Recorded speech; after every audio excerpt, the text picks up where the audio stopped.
Doing well. How are you? I saw you doing your thing. Hey, Troy. What's going on? Good to see you guys. How's it going? Good. How are you? Good. Great. Hanging in. All right.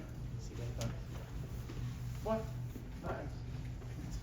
What's up, Good to man? see you. 25? Doing well? Yeah. Yeah, good. All right, who's first? Okay. Howdy. Good to see you. All right. Good to see you guys. Okay. So been Fire a away. youth movement the last couple of years. Yes. How close do you think this team is to maybe breaking Closer. Every year's different. I can't wait for this year. I hope, we continue to see some of the things that we've seen from Tovar, from Doyle, the last few months of Tolia, what Feltner did the second half. Some young players are going to get an opportunity at some point this year, whether it's the first game of the year or not, we're not sure. But, there's some talent coming. We've been talking about it for a couple of years. We'll see a lot of it in Arizona, right? You guys will be down there to see it. You'll come on down to AZ, all of you guys at some point, at some juncture, see some of these guys. I assume you've seen some of them today. Is that correct? Or you will? Yeah. They're awesome. After me? They're awesome. Yeah, they're doing great. But, I can, do you want me to name them all? Some of the guys that we're looking forward to? You want to go through that drill, Thomas? Want me to name them all? Name them all. I'm not gonna all name 62 guys, but, Kyle, I think we're getting closer. I do. I mean, I feel good about it. I know you guys, ask me that all the time, but, every year's different. You look at it across the landscape of professional sports. Teams emerge, right? Kansas City Royals emerged last year, huge jump. I got one. Who had the Washington Commanders playing tomorrow if they win there in the Super Bowl? You have that one, Mark? I did not. Yeah, I didn't either, but it happens. So anyhow, we're getting closer, Kyle. We are. I don't want to put a day or a month, but it's getting better. It starts with the pitching. It's good to have Herman healthy and back. It's good to have Antonio healthy and back. 30 starts from the 5 guys we project to be in the rotation would be awesome because they're talented. We got young guys coming behind them. We've talked about those fellas. The bullpen emergence of some guys last year, some young players, good stuff. You need all the pitching you can get, but I like what I saw from the younger group. Buddy, if you were to look at the roster, the camp roster now, where do you think the biggest places of competition are going to be for whether starting jobs or even roster? I think the bullpen. I think the bullpen is going to be fierce because we've got young guys that we saw last year, and we've signed a couple guys who are, who have some major league experience. And I don't think we're done signing guys. I mean, there might be a guy or two that we maybe nab in the next few weeks. We'll see. I don't know, because there's still a lot of players out there. In the outfield, we have some guys who are coming into camp, some young players that you've heard about that are going to put their best foot forward, hopefully. Right, Jordan Beck, who came up, got injured. He probably leads the pack of guys who have an opportunity. Fernandez, Bean, Bouchard. I think you look at that grouping of outfielders who we're going to take a hard look at. But probably bullpen in the outfield. Tolia's, Tyro Estrada, Farmer, Tovar, Mack. It's pretty good. Catching, I think you can probably look there a little bit too, Thomas, right? With Goody, with Goodman, with Romo, Fulford, Austin Nola. We'll see. I mean, we have a good veteran in Stallings, but we're gonna look hard at the catching. To kind of follow up on that, obviously Dolander's coming to camp. Do you feel like some of those young guys may be able to compete to start the season in the I think so. rotation, you think? Yeah, I think so. I mean, we're gonna open it up. And if that happens, that's a good thing, right? Because the 5 guys that we project are, have had success in the major league. So, we're not gonna think that can't happen because it can't. But with Chris, Yeah. but with Chris, know he's trying to get healthy. Was there any conversation of just saying, you know what, it's not working, just bite the bullet, given the fact you're transitioning to a much younger team? I guess, what is your outlook with Chris? Does he have to win at bats, compete at bats? You know, I think, you know, health is such a big determinant of anybody with talent, right? You know, Chris just hasn't been right since he's been here for a couple, for a couple different injuries. But, you know, where he is age-wise, and I still think there's a high degree of pride, Troy, and motivation to, you know, to make this right and to get on the field and play. You know, I don't think you lose that where he is in his career. I mean, that's just, you know, our private conversations, Right. what he and I have talked about. This guy has done a lot in the major leagues. He's still, you know, physically capable of being a producer. Time will tell. I mean, we'll see. But I don't, to that initial couple sentences, we're not there by any stretch. Speaking of Brian, do you think that making that jump, like you said, the Royals last year, Commanders in the NFL, and even the Broncos, as Jack Corrigan mentioned earlier, does that require Brian to be a critical part of that I lineup? think it's I don't know whether it's critical, but it's a big piece if it's there. It's a big piece because he's you know, like I said, you look at his career averages, right? And granted, the last couple of years he hasn't hit those numbers. 380 on base, 280 average, you know, slugging over 500. That was, you know, prior to our signing. So can he get back to that? I think so. I mean, we'll see. But, you know, we need him to play because I think he, like I mentioned, he's committed to get this right. And that's, you know, that's my thought there. But, you know, we'll see how some of these younger talented players do this year, right? Benny Montgomery was a guy that we were hoping last year would start at Double-A. Unfortunately, missed most of the year when he separated his shoulder. But he's a guy, along with Fernandez and Bean, Goodman, Romo, you know, these fellas are, you know, they have talent. Beck, they have talent. Now, can one of those guys pop? Maybe. Can a couple of them pop? That'd be great. That's what we need to happen. And we need the other guys to do well too. You know, we need the consistency of the group to play well. We don't need, of the 13 position players and the core guys who are going to, you know, who we project to play a lot.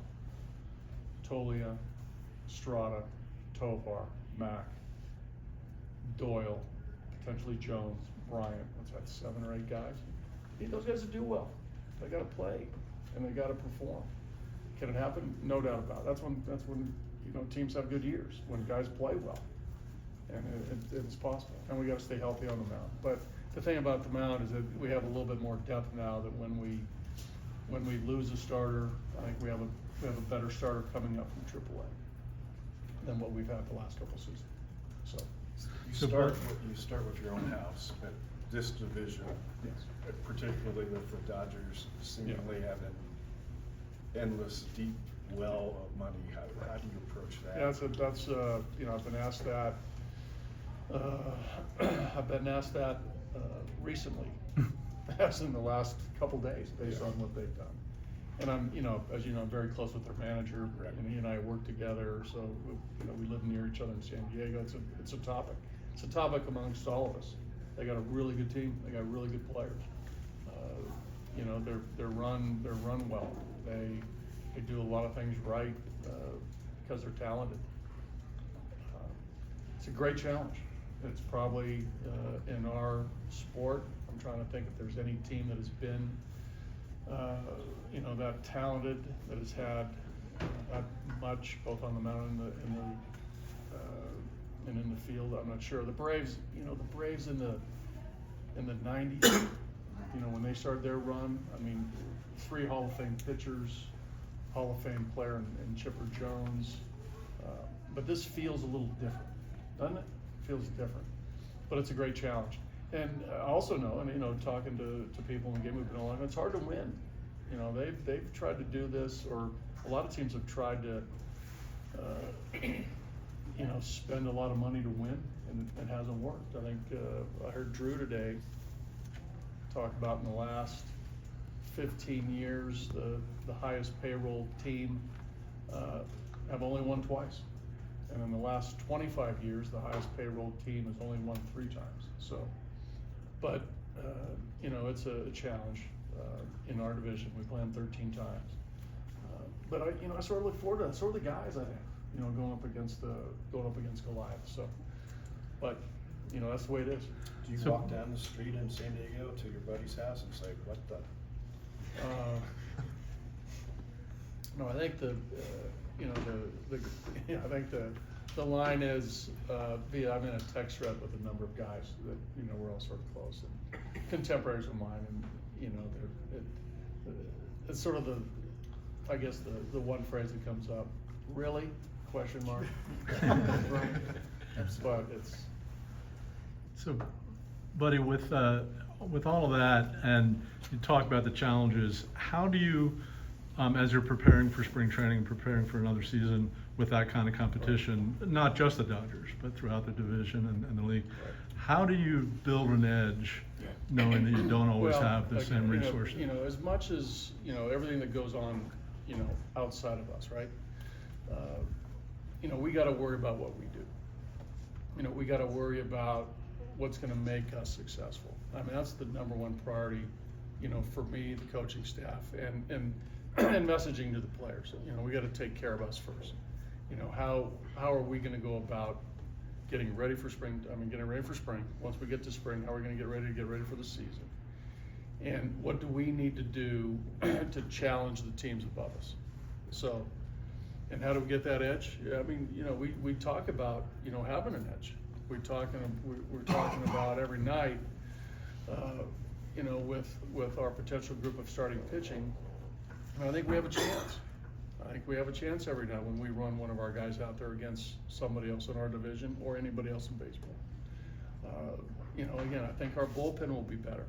So when we have leads, you know, from the 6th inning on, I think we're going to have a better chance of nailing those down based on the guys we have coming and the group that we potentially are going to have. So, and we're going to talk about, you know, our own personal expectations individually and as a team about what that looks like. So is Herman completely healthy? Herman feels good. You know what happened last year with him with his stress reaction in the elbow. It's like, you know, any of us who maybe had shin splints. You know, it was okay. No Vegemite or somebody. He's healed basically. It was you know, basically a shin splint, bone bruise, bone reaction that takes time to heal. But he's healthy. He's throwing. He'll be in Arizona here shortly. He feels good. He's confident. This is a big year for him, right? I mean, again, the pride that players have, you know, is what drives guys. And I think, you know, Herman, to Troy's question about Chris, you know, coming back from injury and, you know, maybe not having the go that they've had, you know, a few years ago is motivating for players. And Herman is in that situation. Buddy, going back to what you said about the Dodgers, you said this feels a little different. Is baseball, especially for smaller teams, clubs, still fair? Well, I mean, it's just the way it is. I think that, you know, when we know that, you know, everybody points to the models that the NBA and the NFL have, and you know, the parity that comes in those leagues. You know, it just, you know, I'm used to it. It's what I've known, right? It's what I've known, and things have, you know, the revenue streams are different for every team now, and where, you know, television contracts are. You know, certain clubs haven't been affected, and a lot of clubs have. So that's sort of widened the gap. But it's what we've known. It's what I've known for over 40 years, and you know, but now it seems to be, you know, a little bit more prevalent than ever before. What do you appreciate most, buddy? What do you appreciate most about being the Rockies manager? You know, I think, you know, I've said it many times that, you know, there's only 30 of these jobs, and there's 30 different cities, and you know, for me to be able to be here in this city, and you guys live here, and you see how the Broncos, the Avs, the Nuggets, Rockies, the Buffaloes, the Rams, and other, I mean, this is a good place to work. Specifically here, you know, I've come to know a lot of people in this organization that are great people. And how we do it, I respect it. You know, we show to our players, to the people who work within these walls, you know, the feeling that of, you know, caring about the team is real, and I like that. Granted, hey, listen, the last couple of years have been rough. There's no two ways about it. But like I said, I mean, these, you know, these situations are, when you're going through them, are tough. We've gone through them, but I think we're on an uphill. You know, we're trending upward. So, but I think it's, you know, again, in simple terms, it's the people. You know, not only within the Rockies organization, but this city. And I feel lucky to be here. Well, speaking of the organization, were you surprised it took Charlie 3 months to jump back into baseball? No. As a matter of, well, again, I can't speak for Charlie, but you know, Charlie and I had a conversation in Detroit at the end of the year, and he popped in my office and let me know what he was thinking. And again, we talked, you know, a little bit about the future, and I suspected from that conversation that Charlie wanted to stay in the game and do something connected with us. And sure enough, I think, you know, Dick and Billy made that happen, and Charlie was, you know, welcoming that with open arms. So it's good to have, you know, Charlie back in the fold. I think Charlie will tell you, and we'll see how this plays out, but I know that when I see him in spring training, he'll come down for, I don't think he'll be down for 6 months, but he'll be down, you know, hopefully a couple times, and, you know, get in uniform and be a great sounding board for a lot of us in a lot of different ways, and he'll grow into, you know, whatever, you know, role he wants moving forward. But, you know, a guy like Charlie, baseball just doesn't leave you, you know, it's in his blood. Some guys are able to, you know, when it's over, it's over. Charlie's not one of those guys. All right. I guess we'll Okay, guys. Thank you, Thank buddy. you, guys. Thank you, bud. Appreciate it. Good to see everyone. Thank you. Good to see you.